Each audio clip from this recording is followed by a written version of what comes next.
Salut tout le monde, Salamat Datang, c'est Wissam. Alors je reviens pour vous parler de mon voyage en Malaisie. J'ai été en Malaisie là pendant 18 jours avec ma femme. On a fait un voyage magnifique dans le pays que je considère aujourd'hui comme le plus beau du monde. J'en ai pas fait 10 000, mais franchement c'est le pays dans lequel je me suis personnellement le plus épanoui. On a fait un road trip grâce au routard qu'on avait acheté.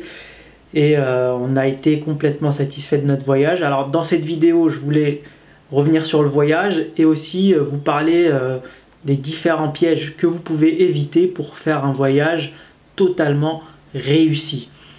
Alors ce qu'il faut savoir sur la Malaisie, d'abord c'est un pays qui est extrêmement développé avec des routes parfaites, une économie qui est top, une population aussi qui est relativement aisée, donc il n'y a pas tant de délinquance que ça, et on se sent assez en sécurité et assez bien parce qu'on ne perd pas, surtout à Kuala Lumpur, le confort de notre vie en France.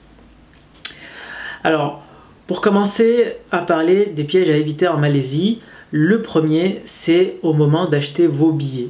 Alors, vous allez sûrement vouloir acheter vos billets tôt, hein, c'est normal, pour partir en Malaisie, et c'est le bon réflexe parce que plus vous allez réserver votre billet tôt, et là on n'invente pas l'eau chaude en disant ça, plus vous allez le toucher moins cher. Mais attention, piège, vous allez passer sûrement par des comparateurs de prix, type kayak, etc.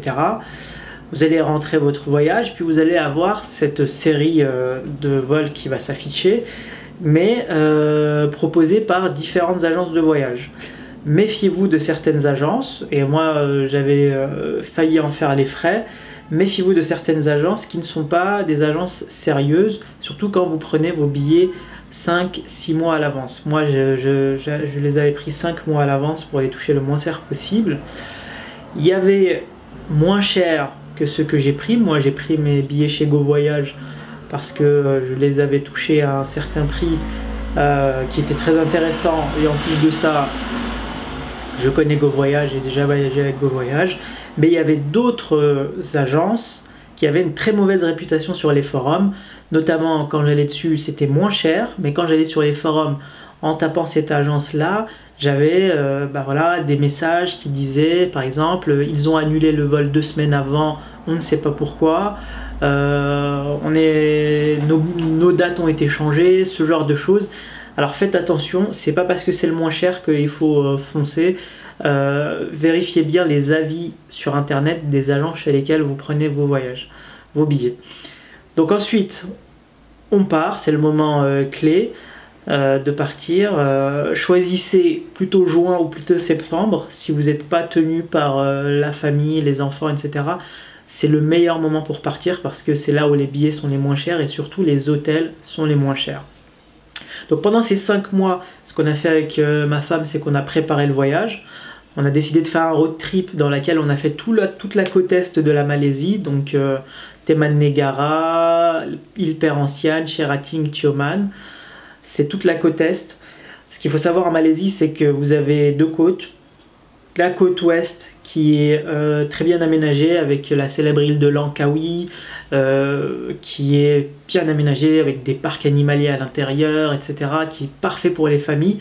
Et vous avez la côte est qui, elle, est plus sauvage, mais dont les plages sont beaucoup plus belles. L'eau et le sable, ils sont beaucoup plus clairs, beaucoup plus blancs. Et ce sont en général des îles comme les îles Perhentian qui sont presque pas aménagées, d'ailleurs pas du tout, il n'y a pas de route dessus, il y a quelques hôtels mais pas de route, on se déplace en bateau-taxi, et là évidemment c'est plus difficile pour les familles parce qu'il n'y a pas toutes les nécessités, mais c'est magnifique pour ceux qui sont des backpackers, qui veulent partir en aventure et se faire plaisir.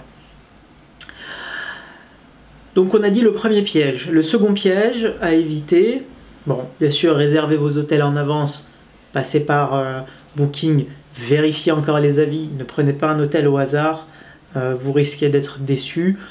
Personnellement, j'ai eu peut-être une seule, je dirais même pas que c'est une déception, c'était un hôtel qui était pas cher pour notre arrivée à Kuala Lumpur, on devait passer une nuit avant de rentrer dans la jungle.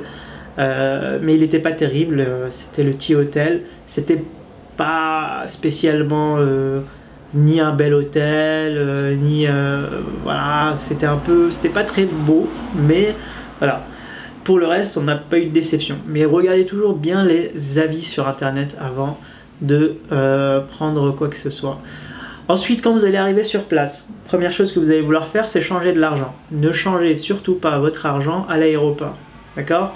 Ne changez que le minimum possible et rendez-vous ensuite en ville pour changer votre argent dans un centre commercial ou dans une banque parce que les tarifs seront beaucoup plus avantageux. Ce qu'il faut savoir, c'est qu'aujourd'hui, le ringgit est équivalent par rapport à l'euro à 1 euro égale 5 ringgit, donc vous êtes x5.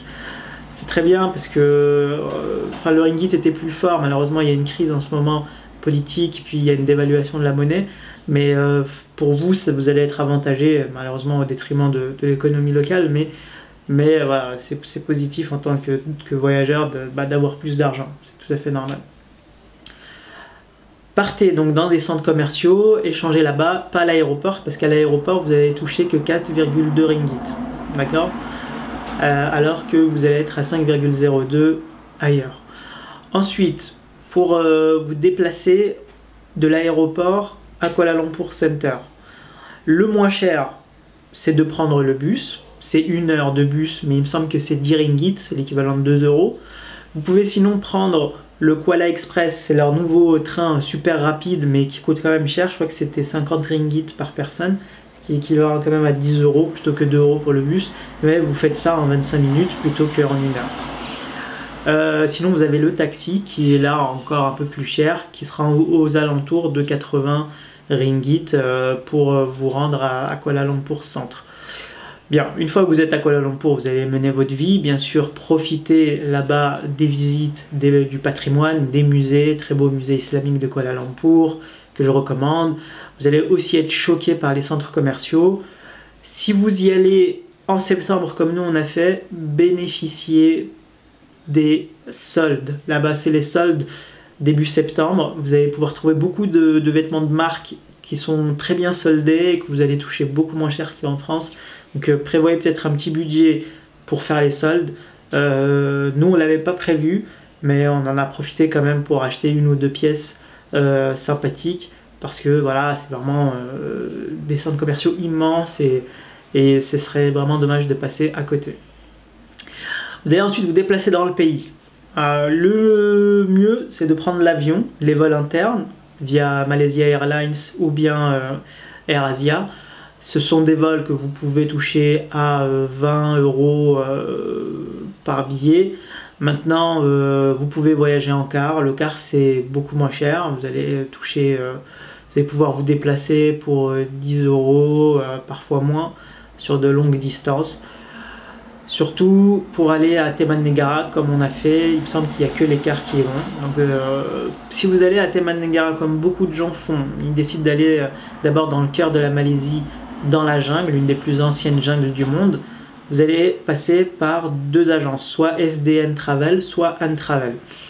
Nous on a pris Ant Travel, je ne sais pas c'était comment les prix avec SDN, mais avec Ant Travel, on a eu un point positif et un point négatif.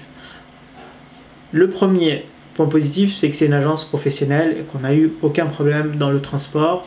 Une fois qu'on a acheté nos billets, tout s'est très bien passé, on a été très bien accompagné dans des bus de qualité, etc. La seule chose dans laquelle vous pouvez peut-être tirer un avantage, c'est de ne pas prendre comme ils vous le conseillent ou suggèrent très fortement, même parfois peut-être vont vous obliger, c'est à prendre autre chose que le billet pour aller à Taman Negara. Parce que quand vous allez vous rendre là-bas, vous allez demander à aller à Taman Negara, donc un billet de car, et le vendeur en face va vous demander est-ce que vous revenez à Kuala Lumpur ou est-ce que vous continuez votre chemin. Vous allez lui dire que vous ne voulez qu'un billet pour Taman Negara et que vous allez vous débrouiller ensuite. Il va vous dire non, qu'il ne peut pas vous vendre qu'un simple billet d'aller parce que il n'y a pas de comptoir de vente de billets à Taman Negara. Alors c'est vrai, il n'y a pas de comptoir de vente à Teman Negara, mais il y a possibilité via votre logeur sur place d'obtenir des billets moins chers que Han Travel vous en propose pour aller, pour continuer votre chemin. Donc nous, il nous a quelque part poussé à l'achat, peut-être même que c'était pas du tout nécessaire, mais on a donc acheté les billets pour aller à Teman Negara, puis pour aller jusqu'à Bessout, c'est-à-dire l'embarcadère pour Perhentienne, chez Han Travel. On a eu vent parce que notre logeur à Teman Negara nous avait proposé de nous vendre des billets et qui se sont avérés moins chers que ceux de Han Travel pour aller jusqu'à Bessout. Et c'est à ce moment-là qu'on a compris qu'on n'aurait peut-être pas dû acheter les billets pour Bessout chez Han Travel et les toucher moins cher de environ 8 € si on les avait pris chez notre logeur que je recommande vivement, Mohamed, qui a un super hôtel. Je vous le mettrai dans les commentaires si vous me le demandez. Voilà. Y a-t-il d'autres pièges? Bon, il y a des choses, il ne faut pas non plus flipper comme certains touristes ont flippé.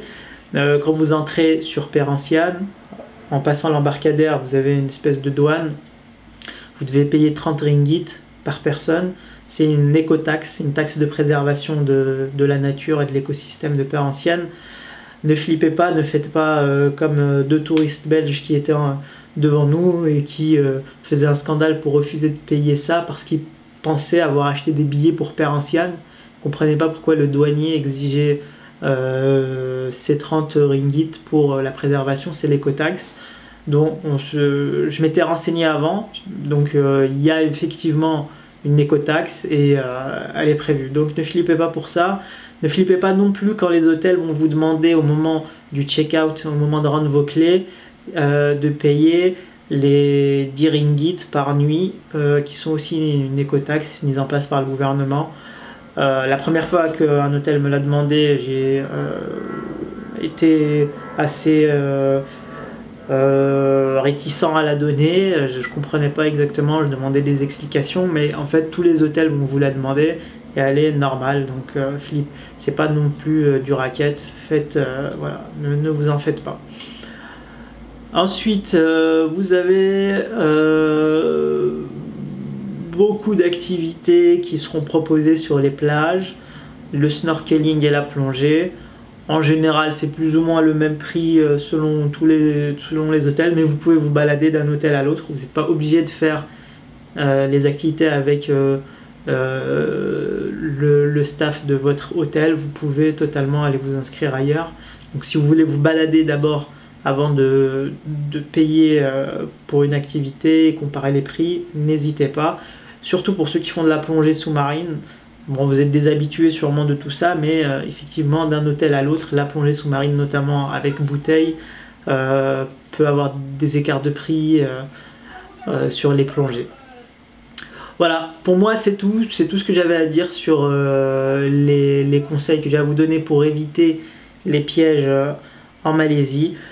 Si vous y allez, profitez bien. Moi j'ai adoré, c'est vraiment le pays dans lequel on retrouve la jungle, les animaux, la plage, le shopping pour les femmes, la mode et tout.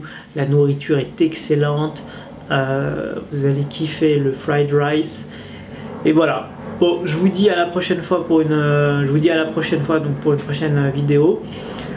Je vais diversifier ma chaîne pour ceux qui me suivent déjà depuis l'année dernière. Je ne vais plus parler seulement de livres. Je vais aussi m'ouvrir à certaines choses et rendre ma chaîne un peu plus personnelle.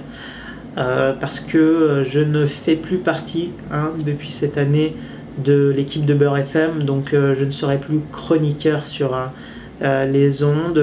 J'ai décidé de m'en aller. Parce que j'avais besoin de passer à des expériences plus personnelles et de faire mon propre chemin. Donc voilà, n'hésitez pas à vous abonner, toujours à suivre mes activités. Je vais vous parler de beaucoup de choses parce que je réalise des documentaires, donc je vais essayer de vous emmener sur les projections. Je vais essayer de vous parler de choses desquelles je ne parlais pas avant quand je m'astreignais à ma mission de chroniqueur littéraire. je vais élargir les horizons. Donc voilà, j'espère que ça vous plaira. Et puis voilà, je vous dis donc à la prochaine, sûrement à la semaine prochaine pour une autre vidéo.